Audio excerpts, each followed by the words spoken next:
नमस्कार, आप सभी को मेरा। आज मैं आपको एक कहानी सुनाती हूँ, बहुत अच्छी। एक सेठ और उसके 7 बहुएं और 7 बेटों की कहानी। एक सेठ था, उसके 7 बहुएं थी और 7 बेटे थे। एक बार शनि महाराज बोले कि बड़ी शांति थी उनके घर में। सेठ के घर में बहुत शांति थी, बड़े प्यार से रहते थे, सुख था, शांति थी, समृद्धि थी, सब चीज़ थी उनके घर में, कोई कलेश नहीं था और बड़े प्यार से रहते थे सब मिलजुल के। तो शनिदेव बोले कि मुझे तुम्हारे सपने में दिखाई दिए सेठ को कि मेरे को तुम्हारे घर आना है और मैं ज़रूर आऊँगा, देख लेना। जो सेठ थे वो बोले कोई बात नहीं, आ जाओ, अगर ऐसे ही तुम्हारी मनसा है तो आ जाओ। अब क्या था, बड़े प्यार से रहते थे, सब एक साथ ही मिलजुल कर रहते थे। तो सेठ दाल बनाई, सेठ की एक बहू ने दाल बनाई और उसने उसमें नमक डाल दिया। सेठ की बहू ने दाल बनाकर, तो एक ने डाल दिया, एक ने सोचा, वो दूसरी आई, उसने सोचा इसमें नमक नहीं डाला, तो उस दूसरी ने भी डाल दिया, तीसरी आई, तीसरी ने भी डाल दिया। इस तरह से सेठ की 7 बहुओं ने उसमें दाल में नमक डाल दिया।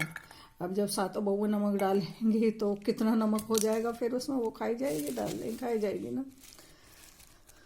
तो जो सेठ जी थे, अपने सब बच्चों से पहले सेठ जी को ही, मतलब बच्चे सबसे पहले उनके पिता ही भोजन करते थे। भोजन मतलब खाना, भोजन ही करते, उनके पिता ही सबसे पहले खाना खाते थे। कई जगह ऐसा होता है ना, सबसे पहले बड़ों को खिलाया जाता है। और ऐसे ही वैसे, क्योंकि ये बहुत, और ये कहानी मेरा भाई मुझे सुनाता था, मेरा भैया मेरे को हमेशा सुनाता था ये वाली कहानी कि क्या मेरे घर में मेरे भैया को भी, क्योंकि मेरे ताऊ जी थे, वो काफ़ी कहानियाँ सुनाते थे और मेरे भैया को तो बहुत कहानियाँ सुनने का शौक़ था। मैं अपनी नहीं सुनती थी, उसको कहानियाँ पढ़ने का और सुनने का बहुत शौक़ था। वो बैठ जाता था और बहुत बहुत लंबी कहानी, बहुत लंबे किस्से होते थे, पता नहीं कितने कितने लंबे किस्से सुनता था। तो उसने वही सुनाता था ये वाली कहानी मुझको। तो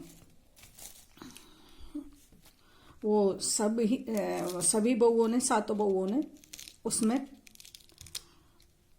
वो नमक डाल दिया।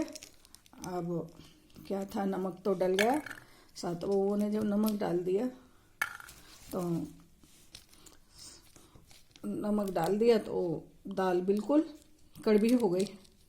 अब जब साहूकार खाना खाने बैठा, वो सेठ जो था खाना खाने के लिए बैठा, तो उसने देखा कि इसमें तो नमक बहुत ज़्यादा है, नमक बहुत ज़्यादा है। उनको एकदम रात की बात याद आ गई कि रात शनिदेव मेरे सपने में आए थे और वो कह के बोल के गए थे कि मैं तुम्हारे घर में आ रहा हूँ। तो वो हाथ जोड़ के, वो खाने के बाद हाथ जोड़ते हैं ना कि प्रभु ने हमें दिया अन्न खाने के लिए। और अभी तो खाना छोड़ देते हैं थाली में, लेकिन पहले लोग, जो मेरे बाबा वगैरह भी थे, वो थाली धोकर भी पी जाते थे वो। और कहीं एक भी दाना पड़ा होता था ना, किसान थे, तो वो उसको उठा लेते थे, उसे उठा के चुपचाप उसमें वो रख देते थे एक साइड में। मतलब किसान एक एक दाना अपना जोड़ता था। अभी भी वैसे ही करते हैं किसान, क्योंकि वो एक एक दाने को भी इकट्ठा कर लेते हैं। तो वो खा के चले गए खाना। उनको सपने की बात याद आ गई कि शनिदेव आए थे और मेरे से कह रहे थे कि मैं तुम्हारे घर में आऊँगा।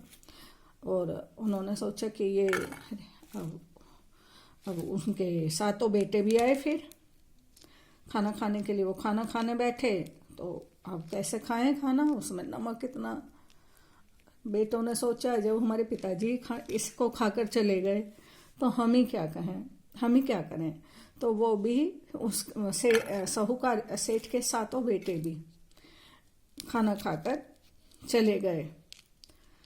तो ये क्या था, तो कहते हैं ना कि शनिचर चढ़ गया हमारे ऊपर, तो या शनिदेव हम पर हावी हो गए हैं, तो वो किसी के ऊपर नहीं हावी होते हैं। अगर घर में शांति है और कलह नहीं है तो अपने आप ही चले जाएंगे वो। उसको समय को बिता दो। अगर कोई बात हो रही है तो उस समय आप चुप लगा जाओ, शांति से इधर उधर चले जाओ, तो शनिदेव तो अपने आप ही चले जाएंगे। तो जब बहूओं ने खाना खाया तो उन्होंने कहा कि अरे पिताजी ने तो कुछ भी नहीं कहा, पिताजी चुपचाप खाना खाकर चले गए। तब सेठ ने बाद में बताया कि मुझे ऐसे ऐसे सपना दिखा था और इस तरह से वो। तो फिर जहाँ शांति होती है, ज्ञान होता है, वहाँ पर शनिदेव भी नहीं होते। शांति में शनिदेव भी नहीं आते, शनिदेव भी कुछ नहीं बिगाड़ सकते। शनिदेव भी तभी हमारे ऊपर हावी होते हैं जब हम खुद अपने घर में लड़ाई करें, खुद हर बात पे लड़ें, हर बात पे कलह करें। और अगर उसको ही वो बड़े थे तो वो शांति करके और चले गए तो सब शांत हो गए। फिर बेटों ने भी कुछ नहीं कहा कि जब हमारे पिताजी ने ही खाना खा लिया और पिताजी ने कुछ नहीं कहा तो हमें क्या नहीं था। जब बहूओं को एहसास हुआ कि हमने सबने ही इसमें दाल में नमक डाल दिया, तो इसी प्रकार हमें भी शांति का दान देना चाहिए। और हमेशा कभी भी कलह नहीं। अच्छा बुरा समय भी आता, सब समय वो बीत जाता। तो जहाँ अगर शांति होगी तो वहाँ, नहीं तो अगर शांति नहीं होगी तो फिर दिमाग भी कोई सारे ही काम बिगड़ने लगते हैं उसके बाद में, क्योंकि इंसान का दिमाग सही जगह पर होता नहीं है तो उससे सारे ही काम और जो प्रभु करते हैं वो अच्छा करते हैं। लेकिन हमेशा शांति बना के रखनी चाहिए और हमेशा सबका आदर सम्मान करना चाहिए और कभी भी आपस में लड़ाई नहीं करनी चाहिए। अच्छा, मेरी कहानी अच्छी लगी हो आपको तो, और अगर इसमें कोई मेरे से गलती हुई है तो माफ़ करना, और इसे शेयर भी करना, लाइक भी करना। नमस्कार।